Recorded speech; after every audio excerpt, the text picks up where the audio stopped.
People work with people, and you have to know people to really build business with them. Compared to any other industries, this industry is very much connected. We are seeing more investments in relationship management rather than acquisition.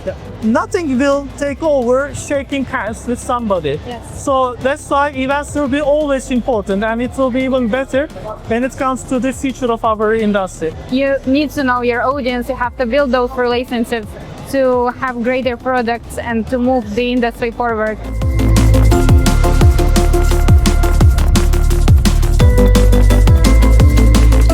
Welcome to the next episode of Evoplay podcast. Here iGaming professionals share their experience and expertise. And today's guest is Faruk Aydin. He is a seasoned professional with more than 20 years of experience in business development and marketing in different industries.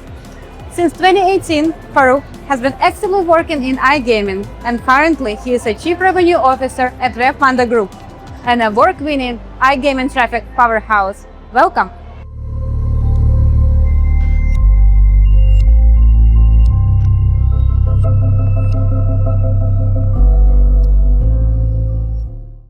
Welcome to our show. It's a pleasure to have you here today with us. Thanks for the invitation, Diana. I'm very happy to be here. Thank you very much for coming. So, you have your event in Riga last month. How it was? Tell me more. Wow, it was an amazing one, Diana. We had a completely different iGaming experience for our attendees. So we had more than, I think, 600 people attended our event, and it was really different from any other iGaming gathering. So we actually had time to take our attendees to a city tour, and they were enjoying the beautiful town in Riga, and they were able to see all the highlights of the city. And apart from that, we actually had really nice welcome drinks at a modern art museum. So they were really enjoying the whole atmosphere over there. And we had a brunch activity in the following day, a boat tour, and a fantastic closing party. What we had from our attendees as a feedback was they actually had some time to speak with each other, because when you go to those busy expos, you need to be really fast, you need to shake hands all the time and move to the next one. So over there in Riga, they actually had, time to sit down and have deeper conversations. So it was really amazing, and there will be new activities coming up. Really? Yeah. Which one is the next? So next one, we're going to organize in Rome during Sigma Rome, and it will be probably the first in its category, and it will be very different. So I will definitely keep you posted about it. Looking forward. Yeah. Looking forward. Yes, I love your events, especially the format, because it really keeps people engaged with each other, not with the business first, but people first approach. Yeah. That's very highly appreciated in our times. Absolutely, absolutely. Thank you so much. Thank you. Faruk, you have more than 20 years of experience within different companies. Tell us more about the shift of strategies that you have seen in the recent years. Well, I've been in business over 2 decades already. I worked in several different industries, including e-commerce, finance, and others. The first time I was involved in any kind of commercial activity was back in high school time, and I was building websites and selling to small businesses. So it was like really the first steps for me in business and also in digital marketing. And after that, I had the opportunity to work in several different companies, and since 2018 I've been in iGaming. So yeah, we are talking about a real big time span here, like 20 years, and lots of things have changed. Back at that time, I remember email marketing was really important, so we were really using it as a major channel. We were really having good conversions at that time, so still email is good, but I would say social media, influencer marketing, and many other things are right now used by the companies more. Apart from the channels, of course, data is very important. So right now, doesn't matter if it is B2C or B2B, we have got lots of opportunities to utilize data. So we are able to gather data from almost any tool that we use, so that we can do better segmentation, better personalization for our audience. So right now, marketers, they use the data better, and we can see more and more personalized campaigns coming over. Because in the past, it was like just changing a couple of fields and personalizing them. Right now we can personalize the whole content. So I would say the use of data is really important. Another thing is right now in the markets that we see the technology, changing everything. Yeah, right now definitely AI is a part of our life, not only the marketing strategies, but our life. So it is used really very widely. Some people just use AI only to create text. Some companies use AI to create images. Even in the game provider space, it is used a lot. So all these three things like channels, the utilization of data and the utilization of technology really made dramatic changes in the decisions that we make and the strategies that we apply. It's true. Technology changed a lot, and it seems like everything is moving to human-first approach. And all these tools that we have mentioned, they are helping us to be more personalized in the way of communication that we have, both for B2B and B2C. Correct, absolutely.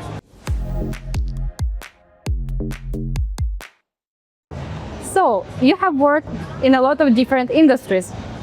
From your experience, how is the approach in iGaming different if we compare it to e-commerce or finance, for example? Yeah, first of all, iGaming is super dynamic industry. So something is changing, something new is just coming over.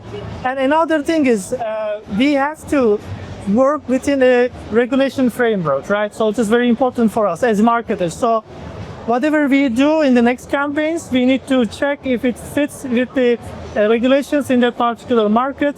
So they need to be always, somewhere on our mind. So we have to get approvals and so on. So yes, creativity is important. Yes, we can do a lot of things, but you need to always stay in the regulations framework. So this is one thing to me very decisive when it comes to, the marketing activities that we have got. Another thing is the budgets in iGaming is really huge. So, I work with very large companies, but like the marketing expenses that iGaming companies do is really quite high.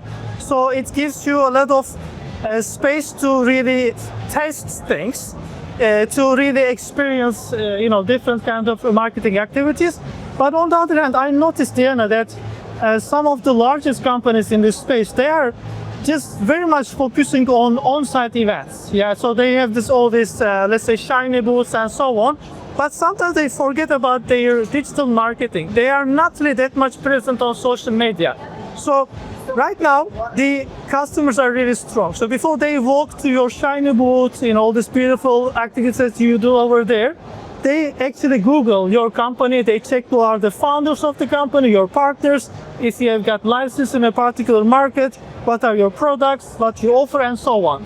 So before investing a lot of money at those 10, 15, 20 big activities, big events throughout the year, make sure that you are visible, in the Google search results. You have got a proper social media presence. So I think these are important. So one thing that I would definitely recommend iGaming marketers to really improve themselves, their PR and digital marketing on the digital end. This is very important. So on-site events, that's great, but just balance it out. Maybe even spending 5% of your events budget. And apart from this, I could say that here in iGaming, companies, they really care about relationships. Like they are not doing the marketing strategies just to save the day, but they really want to build. So it is very important. So they want to be present and they want to shake hands.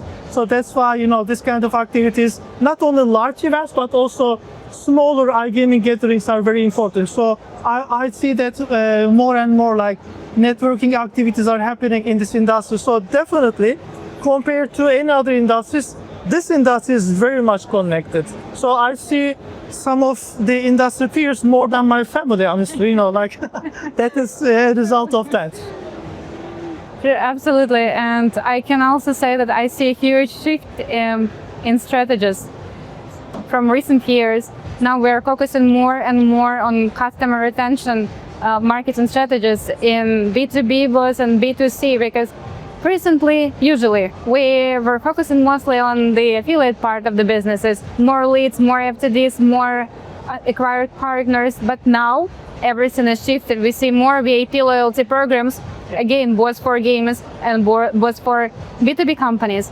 We are seeing more investments in relationship management rather than acquisition.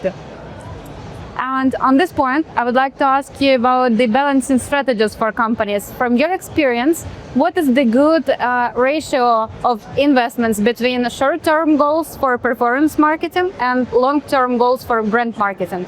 Yeah, so first of all, before setting up anything, like any tools that you buy or any kind of activities that you want to run, you need to know why you're doing it. So it comes with a strategy. So laying down a strategy is always a good idea. And in iGaming, yes, it is important to look the long-term strategies and having some goals. It is okay.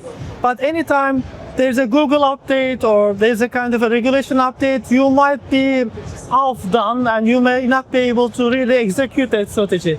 So for the long term, I would say it should be set a bit more, let's say, carefully. But for the short term, there are a lot of things that you can do. For instance, if this is about having acquisition, clear acquisition, you can apply some marketing strategies, including programmatic, for example. The programmatic ads is really good for acquisition and retention. You could also do some paid ads. For B2C side, definitely affiliate marketing is a safe bet because you only pay those rev share and CPA when there's any conversion.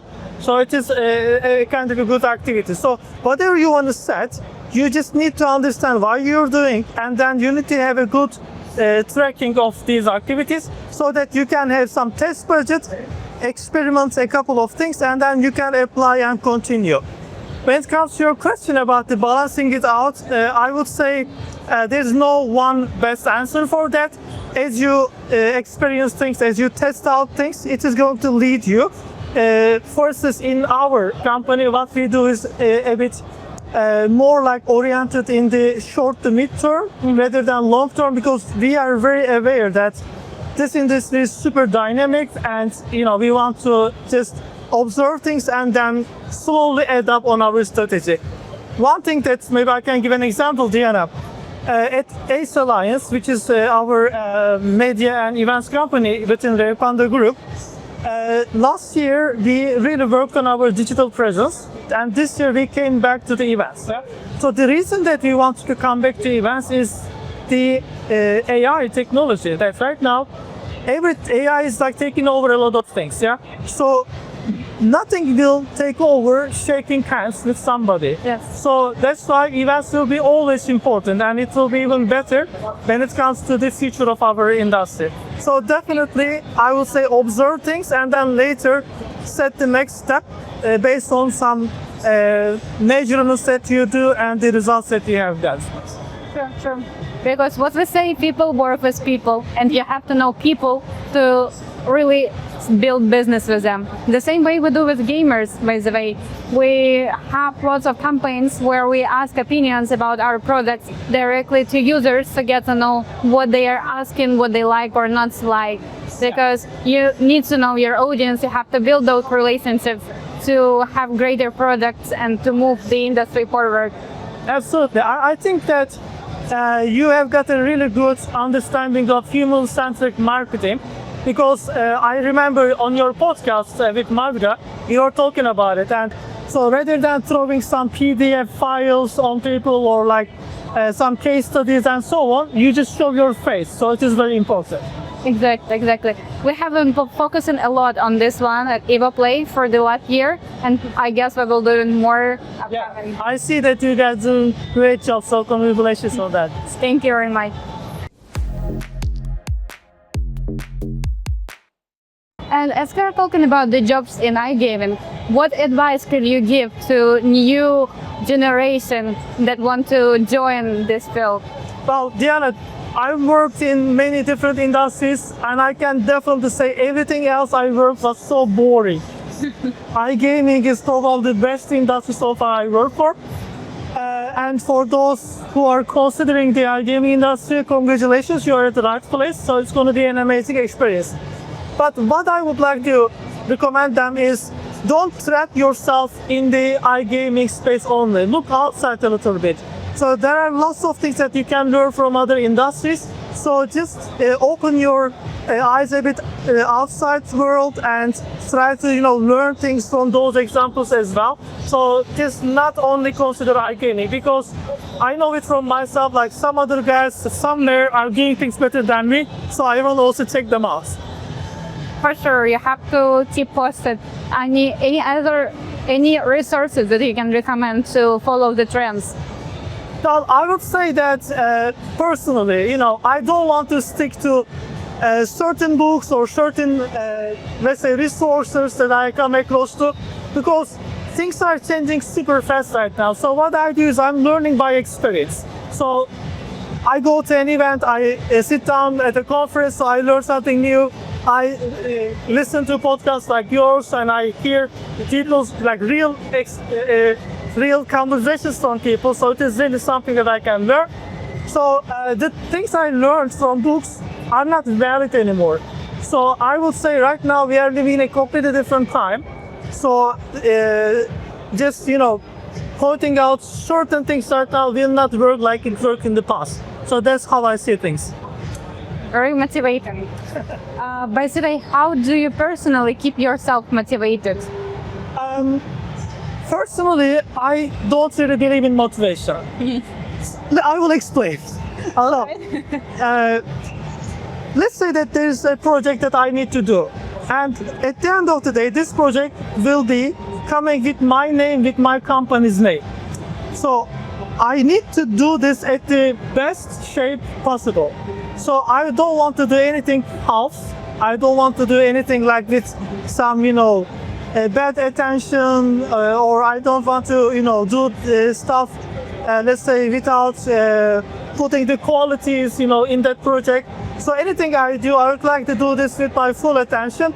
So I would say that either I want to do something or not, right? So if I choose to do this, I just put myself in there and I do it. So I don't really believe in motivation. So if your name is there, if your company's name is there, you gotta deliver it. So obviously, motivation is something that we speak about a lot, but I just look at it from a different point of view. That's why people are paying you. That's why people are following your content and so on. So you gotta deliver for them. It's not always about you. True, but then I have a tricky question for you. How do you motivate your team? Because it's not always that their name is there and in their company, but you have to push people forward to get some inspirational thing that you want them done. I think I'm very lucky because first of all, I work with a great team. Second thing is we have really clear goals, so we know what we would like to achieve, and somehow we managed to create a very pleasant atmosphere. So I really enjoy working with them, and I think that they also enjoy working with me, and we see the results of our work. So whenever we do something and we look back, we say, wow, like 6 months ago, whatever we are doing right now was just a dream, and we achieved that. So this achievement, this kind of like new activities that we do, new projects that we do, and the wow effect we give to our audience is the biggest motivator for our team. That's very strong leadership position. Totally agree. And for us, for managers, it's very important but difficult at the same time to build this non-monetary motivation for teams. Absolutely. But this is the most vital part of working as a team. Right. Sure. And to finish the conversation, I want to ask you several questions where you need to be very fast in your answers. I'll try. You just have to tell me what comes to your mind first. Okay. What 3 books or marketing materials you can recommend to dive deeper into the field? As I said, I just believe in constant learning, so I don't stick to certain things. I just go with the experience when it comes to learning. All right. What 3 trends do you think will change the iGaming develops? Definitely personalization for the players. It's very important. Second thing is in the markets that you're targeting, you need to be very local. So localization is super important. And lastly, now in our lives, AI has an important place. So AI is going to really change many things. For sure, for sure. And what are the 3 most promising markets for iGaming? I would say Brazil and general LATAM is very promising, especially after the regulation changes. Another one I would definitely say Africa. In the past there were not many eyes on Africa, but right now Africa is becoming, very important.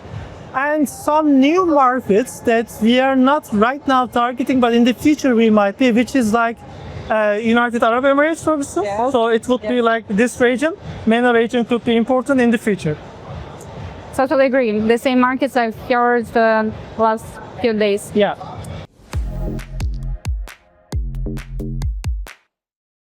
And now I offer you to switch the roles, and you have the opportunity to ask me any questions that you want to know. Okay.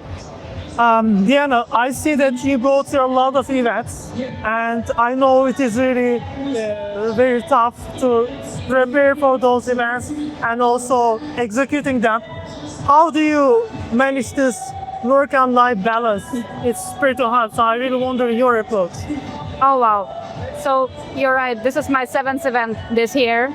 Almost every month we have to go somewhere, but the best advice is to have your routine, and when you come back home, you know that you have your work, your gym, your paddle game. Recently I become a huge paddle fan, so it keeps me in a way that I have energy to curse with my career, with my trips, and to motivate the team. At the end of the day, you have to come to close in a positive way, in a positive mood. So I guess that's it. Thank you. I will apply some of your, suggestions. Thank you very much. Thank you. It was a great podcast. Thank you for inviting me, Diana. It's a pleasure for me. Thank you.